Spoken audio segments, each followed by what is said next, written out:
Hola, muy buenos días. Mi nombre es Samuel Toribio Carrillo Hernández y a continuación les voy a hablar sobre las diferencias entre teorías y modelo. Primero que nada vamos a definir lo que es una teoría. La teoría es un conjunto científicamente aceptable de principios que buscan la aceptación o la explicación de un fenómeno.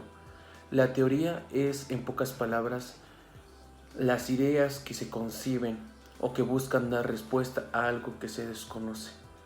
En un plano más específico, las teorías son meramente experimentales, carecen en muchas ocasiones de una estructura tan sistemática, aunque el carecer no significa que no gocen del marco más estructurado, lo cual es algo que ciertamente necesitan para ser verídicamente aceptadas por una comunidad científica.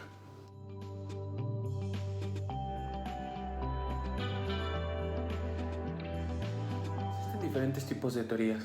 Principalmente me gustaría hablar de teorías clásicas, dando unos ejemplos.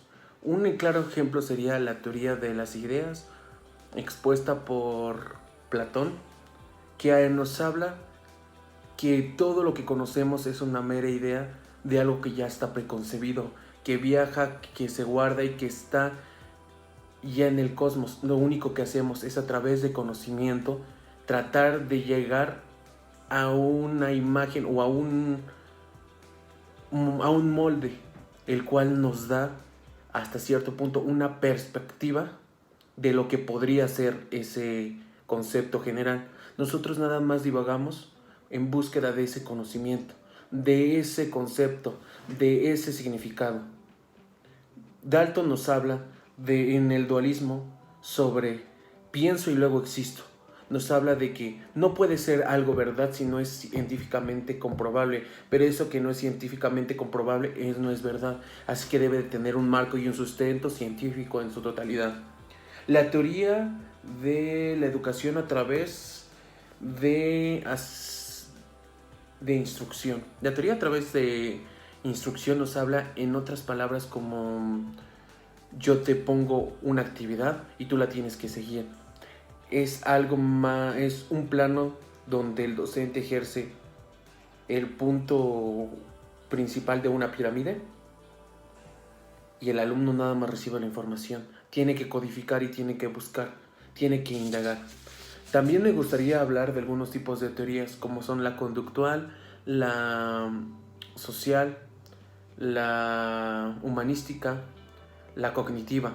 Brevemente voy a abordar este tema. La teoría conductual es, en pocas palabras, se basa en el comportamiento, en la adaptación de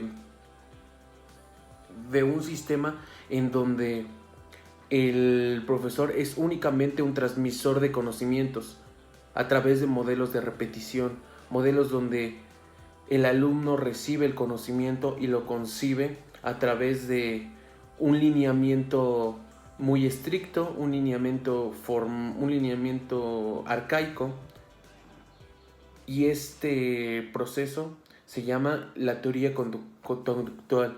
Es una causa-efecto. Yo ejerzo un poder hacia ti, que eso te va a hacer o te va a denotar algo que ya está preestablecido, algo que ya, en este caso, el conocimiento. Yo voy a hablar de fórmulas matemáticas. Las fórmulas matemáticas es algo que ya está preestablecido. Transmito el conocimiento de las fórmulas matemáticas y lo único que van a hacer, en lugar de entender, nada más van a construir, van a repetir y van a añadir ese conocimiento por el simple hecho de que hubo una repetición. La teoría cognitivista nos habla de la construcción de esquemas mentales, la construcción de la construcción de nuevas ideas y de nuevas formas de afrontar un sentido de apropiación. Nos hablan principalmente de un aprendizaje significativo. Auswell nos habla en este sentido de un aprendizaje significativo, pero en el sentido no de que tú vas a dar algo que sea importante para un alumno, sino de que cómo lo interpreta, cómo lo lleva a cabo, cómo ese conocimiento es desarrollado. En algunos casos, algunas fórmulas matemáticas o algunas estructuras gramaticales en el idioma inglés quedan meramente como algo que se escribe en un papel y no pasa más. Pero cuando en verdad se lleva esa construcción social, esa construcción de conocimiento, ese constructivismo, se apropia a través de sus conocimientos previos y con los conocimientos posteriores, se adecua y se hace una asimilación, como menciona Piaget, que tiene 3 etapas. Se hace una asimilación, se hace una asimilación del medio, donde estamos relacionándonos, o del ambiente. Después se lleva a un entendimiento del tema y después se lleva a la apropiación del mismo. En términos generales es un aprender a nuestro ritmo, es un aprender a nuestro entendimiento. La teoría social nos habla de las interacciones, nos habla de la importancia que tenemos o que tienen las personas alrededor de nuestro desarrollo de conocimientos y aprendizajes. Cómo la interacción con el medio influye de alguna manera. La interacción con los demás, el platicar con un maestro sobre algún tema, enriquece en cierta medida tu conocimiento.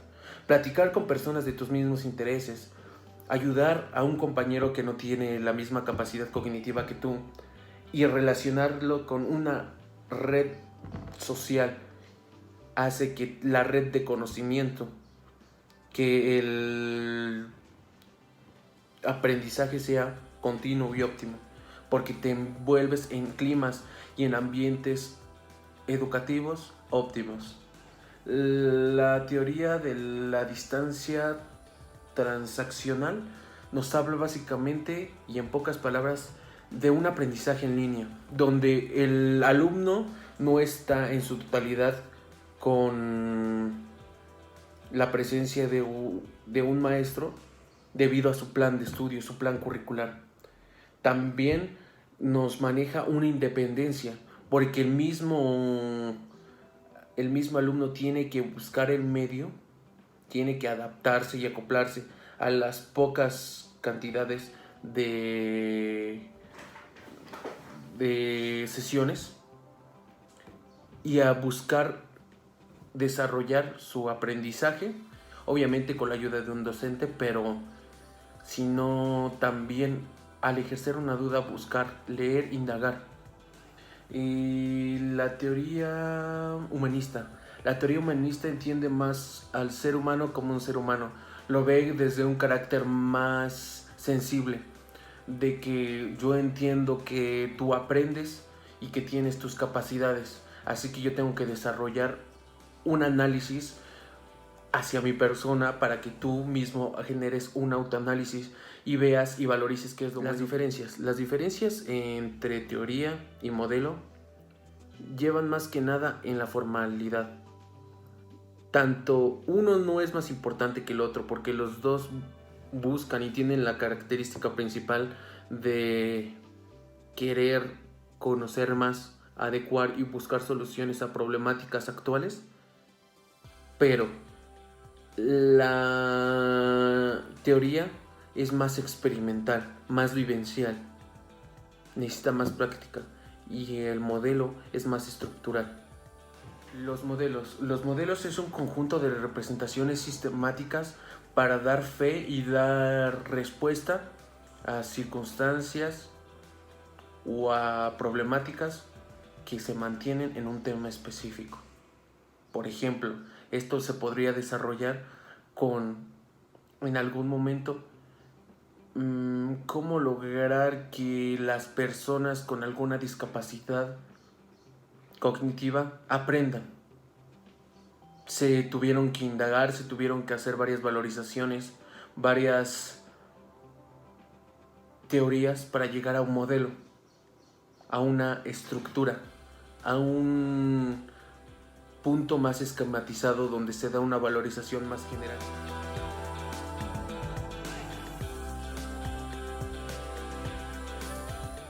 Los modelos tienen características que son muy amplias, pero en función de su definición, los modelos tienen tres diferentes funciones: la interpretación, el diseño y el ajuste. La interpretación es cómo se adecua y cómo se adapta los aspectos significativos de cada objeto, de cada tema en específico. El diseño es cómo se estructura esa información previa con esa información obtenida con los conocimientos previos, y el ajuste es cómo tú lo llevas a cabo. Un claro ejemplo que podría yo adecuar es cuando uno estructura cuando uno estructura una ecuación matemática, la copia y la adecua y la adapta a su mismo aprendizaje. Un ejemplo sería el teorema de Pitágoras.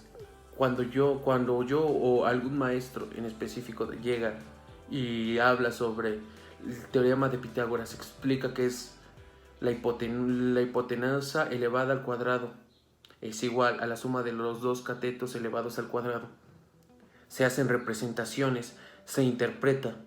Después nos lleva a un proceso de diseño donde lo estructuramos, donde lo hacemos esquematizado para que sea más entendible. Se lleva a cabo un modelo porque ya es algo que está previamente establecido. Y al último es un proceso cognitivo que realiza el alumno, un ajuste, el cómo lo interpreta. Puede ser en algunos casos que se modifique y se diga: la suma de los dos catetos es igual al cuadrado de la suma la suma de los dos catetos al cuadrado es igual a la hipotenusa elevada al cuadrado, que técnicamente vendría siendo lo mismo, pero mientras se adecue y se acopie y se adapte a nuestros intereses, a nuestro entendimiento, está bien hecho. Eso nos habla un modelo.